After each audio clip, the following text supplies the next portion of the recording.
Start कर रहे हैं।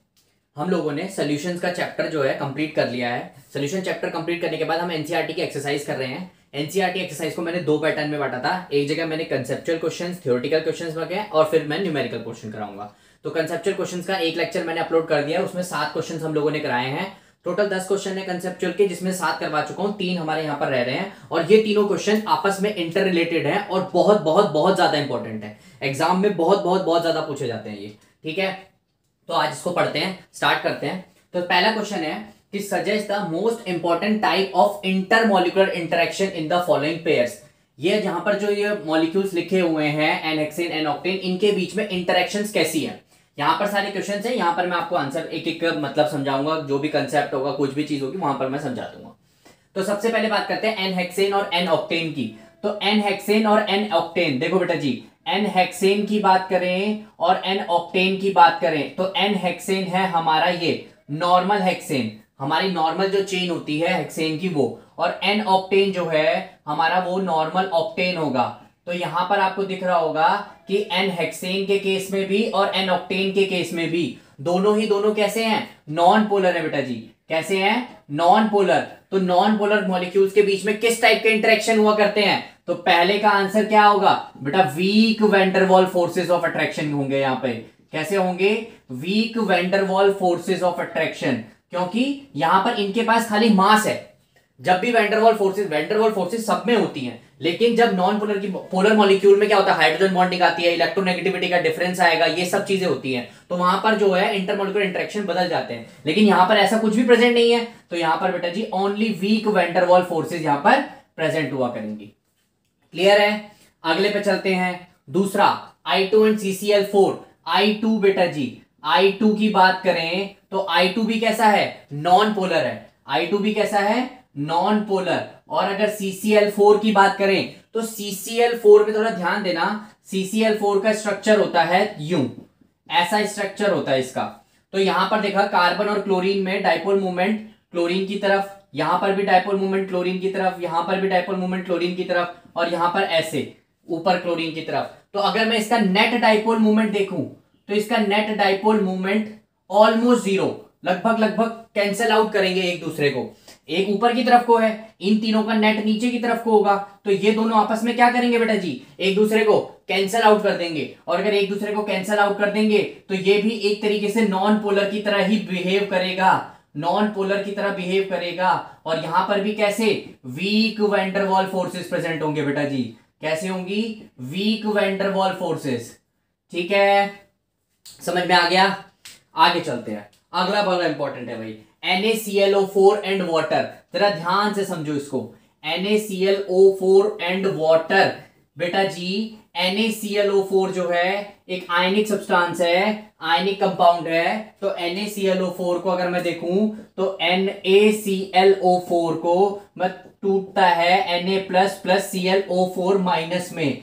ये कैसा हो गया, पोलर आयनिक नेचर का हो गया। ये कैसा है, आयनिक नेचर का है, क्योंकि ये आयंस में डिसोशिएट हो गया। और वाटर की बात की जाए तो वाटर के पास क्या होता है, डाइपोल मूवमेंट। वाटर ऐसा होता है, वाटर के पास डाइपोल मूवमेंट होता है, यहां पर ऑक्सीजन की तरफ, यहां पर ऑक्सीजन की तरफ। तो यहां पर नेट जो डाइपोल मूवमेंट होगा वो इधर। अच्छा, डाइपोल मूवमेंट को भी थोड़ा सा समझ लो। डाइपोल मूवमेंट क्या होता है, जहां पर भी इलेक्ट्रोनेगेटिविटी का डिफरेंस हो। इलेक्ट्रोनेगेटिविटी होना जरूरी नहीं है, इलेक्ट्रोनेगेटिविटी का डिफरेंस हो। जैसे मान लो अगर H2 की बात करें तो यहां 0 होगी। अगर F2 की बात करें, F2 होने को तो कैसा है, फ्लोरीन मोस्ट इलेक्ट्रोनेगेटिव एलिमेंट है, लेकिन यहां पर इनके बीच के इलेक्ट्रोनेगेटिव डिफरेंस कैसा है, 0। तो यहां पर भी ये कैसा होगा, नॉन पोलर होगा। तो जहां इलेक्ट्रोनेगेटिविटी का डिफरेंस पाया जाए, जैसे HCl है, हाँ जी इलेक्ट्रोनेगेटिविटी का डिफरेंस है, तो वहां पर डाइपोल मूवमेंट आता है। और जो मोर इलेक्ट्रोनेगेटिव एटम होता है उसकी तरफ को हम साइन दिखाते हैं। तो यहां पर देखो नेट डाइपोल मूवमेंट जनरेट हो रहा है, खुद ये आयनिक सब्सटेंस है, यहां पर नेट डाइपोल मूवमेंट इसका जनरेट हो रहा है। तो यहां पर जो इंटरेक्शन होंगे बेटा जी वो होंगे आयन डाइपोल इंटरेक्शन। क्लियर है, यहां पर जो इंटरेक्शन होंगे वो होंगे आयन डाइपोल इंटरेक्शन। ठीक है भाई, आगे चलते हैं। Methanol and acetone. Methanol and acetone, देखो मिथेनॉल है, मिथेनॉल यानी कि CH3OH, CH3OH, और यहां पर क्या है, एसीटोन। एसीटोन बेटा जी CH3COCH3।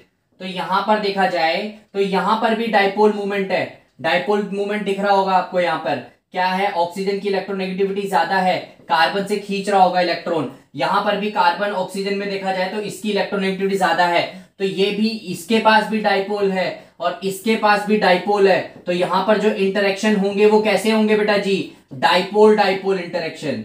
कैसे इंटरेक्शन होंगे, डाइपोल डाइपोल इंटरेक्शन। क्लियर है, दोनों के पास ही डाइपोल प्रेजेंट है। आगे एसीटोनाइट्राइल, क्या होता है एसीटोनाइट्राइल, एसीटोनाइट्राइल होता है बेटा जी हमारा CH3CN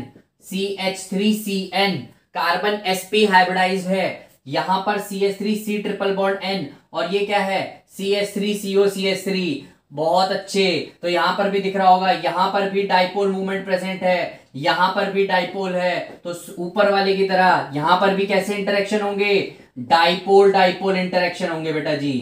क्लियर है, समझ में आया, डाइपोल डाइपोल इंटरेक्शन यहां पर जनरेट हुआ करेंगे। यहां ये sp हाइब्रिडाइज है, अगर किसी को पता हो तो परसेंटेज s करेक्टर जितना ज्यादा होता है उतनी ही ज्यादा हमारी इलेक्ट्रोनेगेटिविटी होती है। तो इलेक्ट्रोनेगेटिविटी अगर मेरी ज्यादा है, इलेक्ट्रोनेगेटिविटी अगर मेरी ज्यादा है तो ये इसको खींचेगा और ये इसको खींचेगा, तो यहां पर भी डाइपोल मूवमेंट जनरेट होगा और यहां पर भी डाइपोल मूवमेंट जनरेट होगा। क्लियर है, समझ में आ गया। अब लास्ट बेटा जी वाटर एंड एल्कोहल, ये तो बड़ा मजेदार एग्जांपल है, ये तो सभी को पता है इसके बारे में।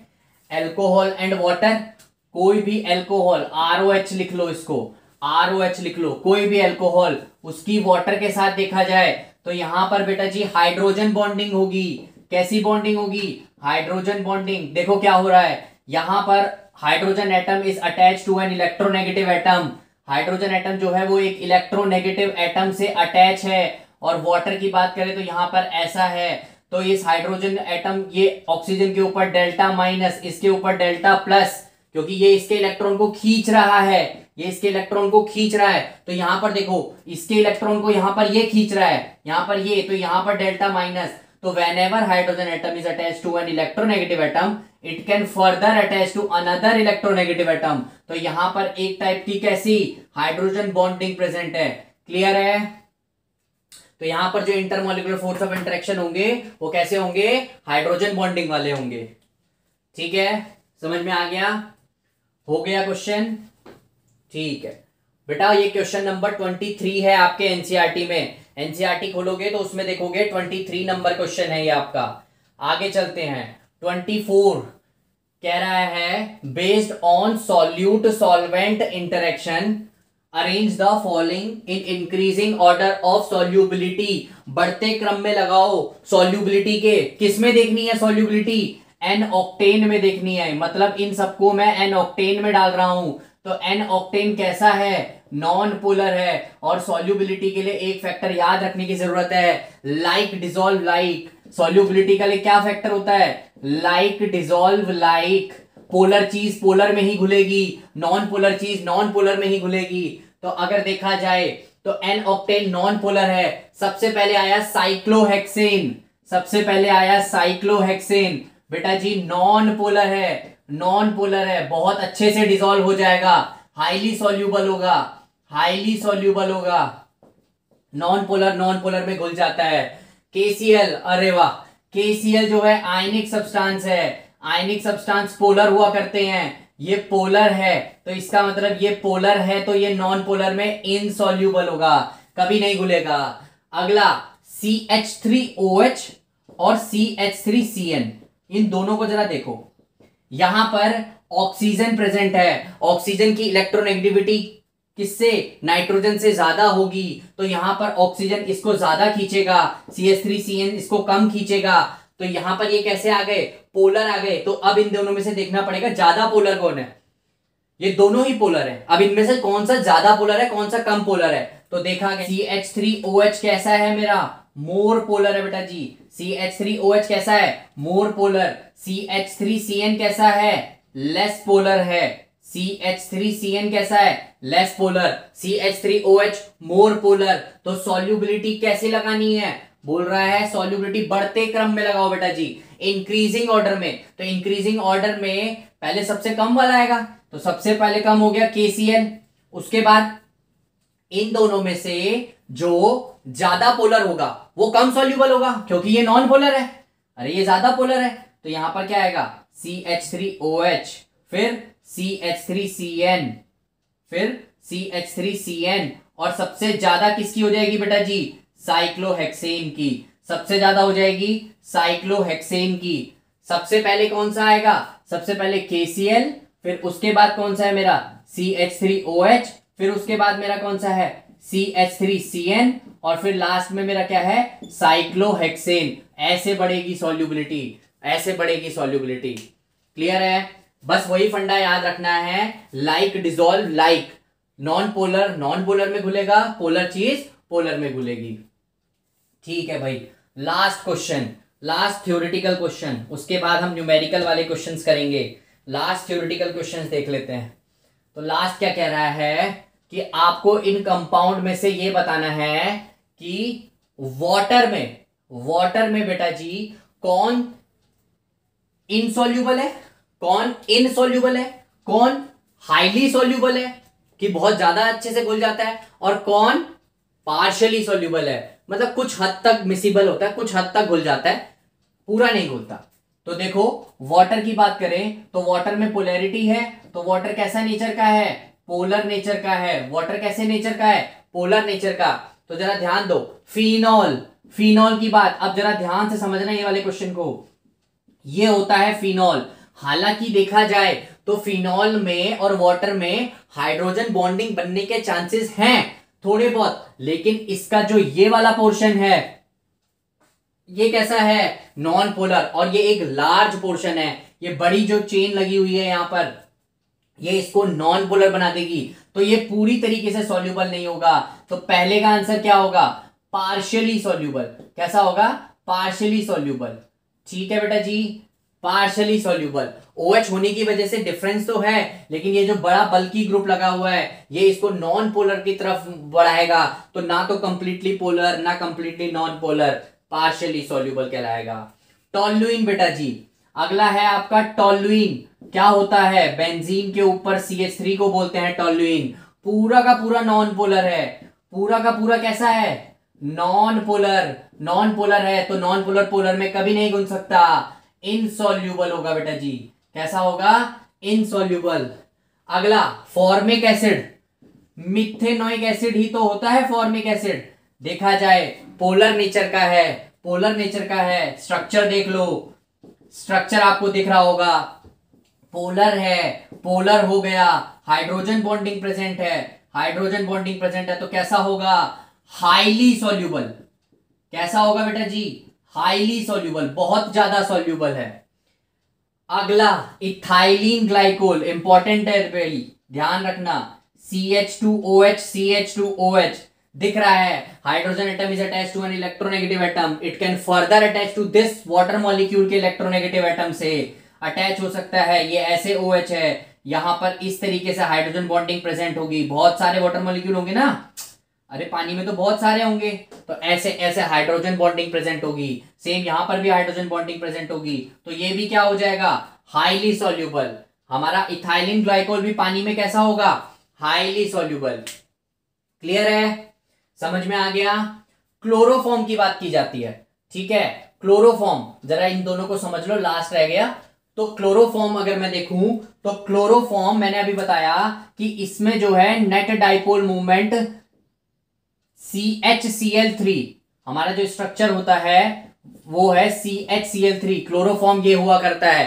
तो अगर इसका प्रैक्टिकली देखा जाए तो ये नॉन पोलर है बेटा जी, नॉन पोलर है, और अगर ये नॉन पोलर है तो वाटर में बिल्कुल नहीं घुलेगा, तो ये कैसा होता है, इनसॉल्यूबल होता है भाई पानी में। याद रखना, ध्यान रखना, वो क्लोरोफॉर्म जो है पानी में क्या होगा, इनसॉल्यूबल। लास्ट में पेंटेनॉल, पेंटेनॉल। अभी देखो मैंने बताया है अल्कोहल में और वाटर में अगर डालेंगे तो वो हाईली मतलब पोलर नेचर के होते हैं, लेकिन एक जो कंसीडरिंग फैक्टर है वो ये R भी होता है। जैसे ROH की बात करते हैं तो आरओएच अगर मिथेनॉल हुआ, इथेनॉल हुआ तो वो अच्छे तरीके से सॉल्युबल हो जाएगा, लेकिन यहां पर है पेंटेनॉल, एक लार्ज बड़ी कार्बन की चेन बेटा जी जुड़ी हुई है, लार्ज बड़ी कार्बन की चेन, तो यहां से इसकी पोलैरिटी थोड़ी बहुत कम हो जाएगी, तो वाटर में कैसा हो जाएगा, पार्शियली सॉल्युबल, कैसा हो जाएगा, पार्शियली सॉल्युबल। समझ में आ गया, समझ में आया। फिनॉल कैसा था, पार्शियली सॉल्युबल, वो भी अल्कोहल था, लेकिन जो बड़ा बल्कि ग्रुप नीचे बेंजीन रिंग लगी हुई थी उसने इसको कैसा बना दिया, पार्शियली सॉल्युबल बना दिया। ये भी पार्शियली सॉल्युबल, ये भी पार्शियली सॉल्युबल हुआ। पेंटेनॉल की अगर जिक्र करी, फॉर्मिक एसिड और इथाइलिन ग्लाइकोल दोनों के दोनों हाइड्रोजन बॉन्डिंग बना रहे हैं। हाइड्रोजन बॉन्डिंग अगर बनाएंगे तो फिर कैसी होगी, ये हाईली सॉल्युबल होंगे, और टॉल्यूइन और क्लोरोफॉर्म बेटा जी इनसॉल्युबल हुआ करते हैं। ठीक है, समझ में आ गया। तो यहां तक हमने जो है अपने सारे के सारे थ्योरेटिकल क्वेश्चंस निपटा दिए हैं। अब एक भी थ्योरेटिकल कंसेप्चुअल क्वेश्चंस आपके एनसीईआरटी में नहीं है। अब हम इसके बाद हम न्यूमेरिकल क्वेश्चन स्टार्ट करेंगे, डेली 6-6, 7-7 क्वेश्चन जो भी होंगे जिस भी बेसिस पे हम उसको करते रहेंगे। ठीक है भाई, ओके।